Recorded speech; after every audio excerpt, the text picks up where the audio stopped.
O ano era 1697. Imagine o horizonte tomado por uma frota gigantesca, com mais de 100 navios, carregando milhares de corsários sedentos por ouro e glória. O mar do Caribe fervia sob o som dos tambores de guerra e o brilho dos canhões apontados para uma das cidades mais protegidas do Império Espanhol, Cartagena das Índias. Esse não seria apenas um ataque comum. Seria uma operação audaciosa, planejada extraoficialmente pela França, onde a ambição e a sede de poder guiavam homens dispostos a tudo. O que aconteceu ali não foi só uma batalha, mas um choque de impérios, de estratégias e de vontades. Um cerco que deixou marcas não apenas nas muralhas da cidade, mas também na própria história do Caribe. Seja bem-vindo ao canal Heróis do Fronte. Hoje vou contar essa história, cheia de tensão, estratégias ousadas e consequências que mudaram o rumo da região. Se você gosta de batalhas épicas e curiosidades históricas, fique até o final, porque essa jornada vai te surpreender. E se curtir o vídeo, inscreva-se no canal e deixe seu like no final para apoiar nosso trabalho.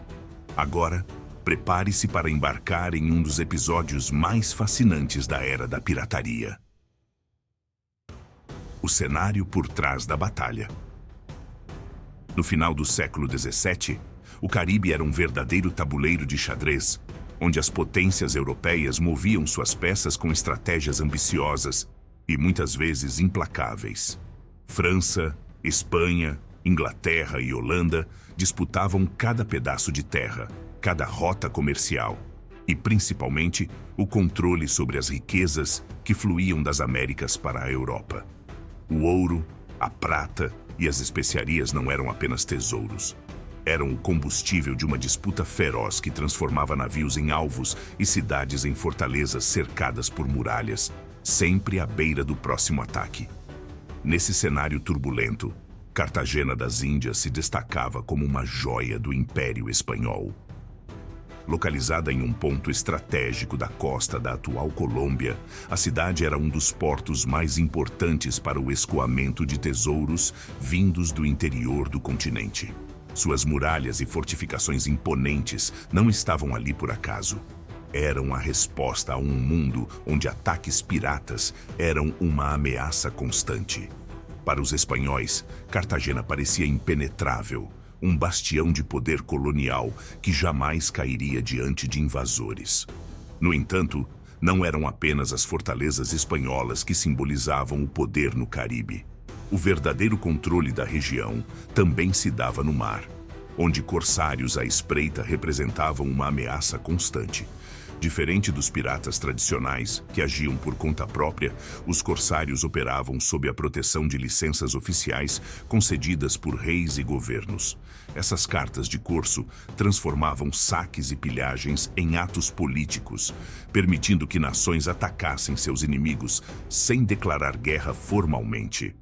Eram guerreiros do mar, contratados para desestabilizar o poder rival e enriquecer enquanto faziam isso. Esse cenário se tornou ainda mais instável após o fim da Guerra dos 9 Anos, que terminou em 1697 com o Tratado de Ryswick. Esse tratado pôs fim a um conflito que envolveu a França e uma grande coalizão europeia, incluindo a Espanha. Oficialmente, a paz havia sido restaurada na Europa, mas no Caribe, essa paz era frágil e pouco respeitada. O tratado pode ter silenciado os canhões no Velho Mundo, mas não conseguiu apagar a ambição daqueles que viam o Caribe como um território onde a lei era moldada pela força e pela oportunidade. Foi nesse vácuo entre a paz oficial e a guerra não declarada que surgiu a oportunidade para o cerco de Cartagena. A França, embora não estivesse em conflito direto com a Espanha, permitiu uma expedição extraoficial ao Caribe. Com o apoio de corsários sedentos por saque, ele traçou um plano audacioso para atacar uma das cidades mais valiosas do Império Espanhol, provando que mesmo em tempos de paz, o som dos canhões nunca estava muito distante. Cartagena não era apenas um símbolo do poder espanhol. Era o coração pulsante de uma rota comercial que abastecia o velho mundo. Controlar essa cidade significava dominar o fluxo de riquezas do Caribe, e foi justamente essa importância que a transformou no alvo de um dos maiores ataques da história. Os preparativos para o cerco. Por trás de um ataque tão grandioso, havia um plano meticuloso. Os franceses, liderados por Jean-Bernard Desjans, o Barão de Poitiers, arquitetaram uma ofensiva que combinava a estratégia militar de elite com a ferocidade dos corsários. Entenda, Poitiers não era um aventureiro qualquer. Ele era um experiente comandante naval, determinado a enfraquecer o Império Espanhol e enriquecer com o saque de uma de suas cidades mais valiosas. E para isso, formou uma aliança poderosa com corsários baseados em Saint-Domingue, homens acostumados com o clima hostil do Caribe e sedentos por pilhagem. O plano era simples em sua essência, mas audacioso na execução. Atacar Cartagena com uma força tão esmagadora que as defesas espanholas não teriam tempo de reagir de forma eficiente. A frota francesa contava com navios de guerra bem armados e dezenas de embarcações menores, prontas para cercar a cidade por mar e cortar qualquer possibilidade de fuga ou reforço. A coordenação entre a Marinha Regular e os corsários permitia um ataque por múltiplos pontos, confundindo os defensores e aumentando a pressão sobre as muralhas da cidade. Do lado espanhol, Cartagena estava sob o comando de Diego de los Rios e do governador Juan de Villalba. Embora a cidade fosse protegida por fortificações impressionantes, com muralhas robustas e fortes estrategicamente posicionados, a confiança excessiva em suas defesas naturais e construídas acabou sendo uma armadilha. A guarnição espanhola não esperava um ataque em tal escala, e quando as primeiras informações sobre a aproximação da frota francesa chegaram, restava pouco tempo para reforçar as posições ou organizar uma defesa eficaz. O cerco estava prestes a começar, e tanto atacantes quanto defensores estavam prestes a descobrir que, no calor da batalha, até o plano mais perfeito pode ser desafiado pelo inesperado. O ataque massivo. O céu de Cartagena mal havia clareado quando o estrondo dos primeiros canhões rasgou o ar. O ataque começou com um bombardeio naval devastador. Os navios franceses alinharam-se em formação de ataque, transformando o mar em um campo de fogo flutuante. As muralhas da cidade, antes vistas como intransponíveis, começaram a ceder sob a chuva de projéteis. Cada disparo arrancava pedaços de pedra, levantando nuvens de poeira e destroços, enquanto o eco dos canhões reverberava pelas ruas estreitas e apavoradas. O caos se instalou rapidamente. Civis corriam em busca de abrigo, enquanto os soldados espanhóis tentavam desesperadamente manter suas posições. O calor do Caribe se misturava ao cheiro de pólvora, suor e sangue. Apesar da fúria do ataque, a resistência espanhola não se rendeu facilmente. Os defensores lutavam com bravura, respondendo ao fogo inimigo com seus próprios canhões, tentando retardar o avanço da frota francesa. Enquanto o bombardeio naval mantinha os espanhóis ocupados, os corsários se moviam por terra. Eles não eram soldados comuns, eram saqueadores experientes, acostumados a lutar em terrenos difíceis e a explorar cada fraqueza do inimigo. Liderados por capitães audaciosos, avançaram através de áreas menos protegidas, usando a vegetação densa e o conhecimento do terreno para surpreender as tropas espanholas. O cerco terrestre se fechava como uma armadilha, esmagando Cartagena entre o fogo do mar e a lâmina dos invasores. Momentos críticos definiram o rumo da batalha. Em um desses pontos, uma brecha nas defesas foi aberta após um armazém de pólvora explodir, resultado de um tiro certeiro da artilharia francesa. Isso desestabilizou uma das linhas espanholas, permitindo que os corsários invadissem com ferocidade. As ruas viraram campos de batalha, com combates corpo a corpo, onde cada esquina escondia um novo perigo. A estratégia francesa de dividir as forças entre o bombardeio intenso e o avanço rápido por terra provou ser letal. O cerco não era apenas uma demonstração de poder militar, mas também um exemplo cruel de como o domínio da arte da guerra poderia transformar uma cidade fortificada em um campo de ruínas. Cartagena resistia, mas a cada hora que passava, ficava claro que o destino da cidade estava selado. A queda de Cartagena.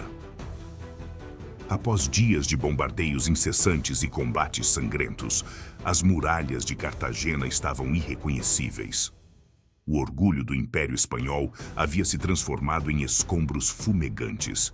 E a resistência espanhola, embora corajosa, já não conseguia conter o avanço implacável dos franceses e seus aliados corsários. O desfecho do cerco veio quando as defesas principais da cidade finalmente ruíram. Exaustos e em menor número, os soldados espanhóis foram forçados a recuar, abandonando suas posições estratégicas enquanto a cidade caía sob o controle inimigo. Os franceses entraram triunfantes em Cartagena, mas o verdadeiro horror estava apenas começando. O saque foi brutal. As riquezas acumuladas pela cidade, fruto de anos de exploração colonial, foram pilhadas sem piedade. Igrejas foram violadas, residências saqueadas e a população local sofreu nas mãos dos invasores. Ouro, prata, joias e qualquer bem de valor foram arrancados das mãos dos espanhóis e de seus cidadãos. O que não podia ser carregado era destruído. Mas a vitória trouxe consigo um novo tipo de conflito: a disputa entre os próprios vencedores. Os corsários, que haviam desempenhado um papel crucial no cerco, esperavam uma parte generosa do saque. No entanto, o barão de Poitiers, determinado a manter o controle sobre o espólio, tentou limitar o pagamento aos corsários, provocando uma tensão crescente. O que deveria ser uma celebração da vitória transformou-se em uma série de confrontos internos. Corsários enfurecidos começaram a agir por conta própria, saqueando o que restava da cidade e entrando em conflito direto com as tropas francesas. Essa divisão entre aliados revelou a verdadeira natureza da aliança: frágil e movida pela ganância. Cartagena, já devastada pelo cerco, agora sangrava nas mãos daqueles que, mesmo após a vitória, continuavam a lutar, não mais contra inimigos externos, mas entre si. Consequências do cerco. Para o Império Espanhol, o impacto foi devastador. O ataque expôs fragilidades em suas defesas coloniais e demonstrou que nem mesmo suas cidades mais fortificadas estavam seguras. Isso forçou a Espanha a repensar suas estratégias no Caribe, investindo em melhorias nas fortificações e aumentando a presença militar para tentar evitar novas humilhações. No cenário internacional, o sucesso francês enfraqueceu temporariamente o prestígio espanhol, enquanto fortaleceu a posição da França como uma potência marítima agressiva e ambiciosa. A ousadia do Barão de Poitiers serviu de exemplo para outros líderes militares e piratas, mostrando que alianças entre corsários e forças regulares podiam ser extremamente eficazes, mesmo que instáveis.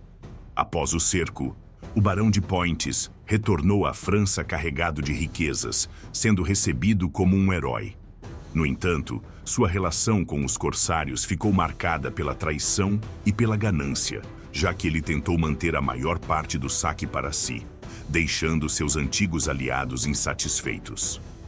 Muitos corsários continuaram suas atividades de pirataria, espalhando o caos por outras regiões do Caribe, sem qualquer lealdade duradoura à coroa francesa. Cartagena, por sua vez, enfrentou um longo processo de reconstrução. A cidade, que já fora símbolo do poder espanhol, teve que se reerguer das cinzas. Suas defesas foram reforçadas e novos fortes foram construídos para prevenir futuros ataques.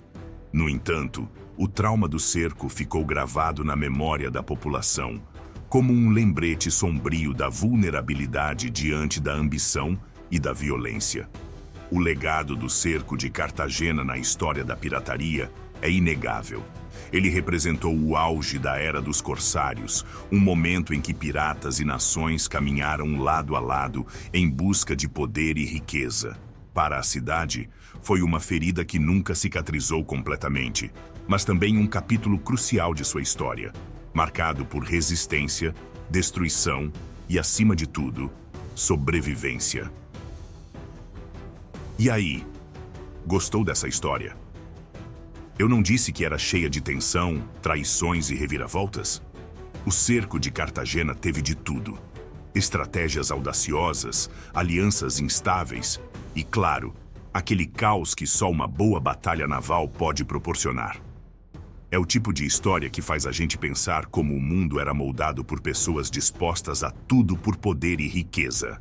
Agora me conta, você acha que esses corsários foram heróis ousados que desafiaram um império ou apenas saqueadores implacáveis em busca de ouro fácil? Deixe sua opinião nos comentários. Quero saber o que você pensa. Se curtiu o vídeo, aproveite para conferir outros conteúdos do canal Heróis do Fronte, onde mergulhamos em batalhas épicas e histórias que merecem ser lembradas. Obrigado por assistir até o final. E já fica de olho porque o próximo vídeo vai trazer outra aventura histórica que você não vai querer perder. Até lá!